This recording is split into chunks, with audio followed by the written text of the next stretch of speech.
Doğrudan da məşhur dramaturq, dövlət xadimi olan müəllif bugün onun bir əsərinin bu universitetdə tamaşaya qoyulması həqiqətən də çox böyük bir hadisədir. Həm Azərbaycan səhnəsi üçün, teatrımız üçün, həm tələbələrimiz üçün, həm də müəllimlərimiz üçün. Bilirsinizmi, məhz belə əsərlərin səhnəyə qoyulması ilə əhval-ruhiyyələrin genlərimizdən gələn çağırışların nə qədər bir-birinə yaxın olduğunu hiss etmək mümkündür. Bugün Macar xalqının Türk xalqlarına yaxınlığı mövzudur.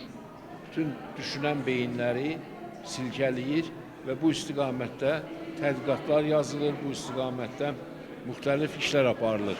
Və bu cür əsərlər, bax o birliyin sanki bir nümayişi kimi bugün həmən müəllifin də bura gəlməsi, böyük bir universitet heyəti ilə gəlməsi Macarıstanla Azərbaycan arasında olan əlaqələrin son dərəcə yüksək səviyyədə olması ilə işarələnə bilər. Bu universitetin nəhəng olması ilə yanaşı, eyni zamanda bir ailə kimi olması hiss edilir. Tələbələri də, müəllimləri də, dünən bizim Rafiq müəllimlə bir yerdə tələbə müəllimlərlə görüşümüz oldu. Çox ciddi və profesional söhbət aparıldı və biz ancaq sevindik ki, Naxçıvan auditoriyası, Naxçıvanlı həmkarlarımız dünyada gedən ictimai-siyasi proseslərə, elmi proyektlərə olan münasibəti bizi ancaq sevindirdi.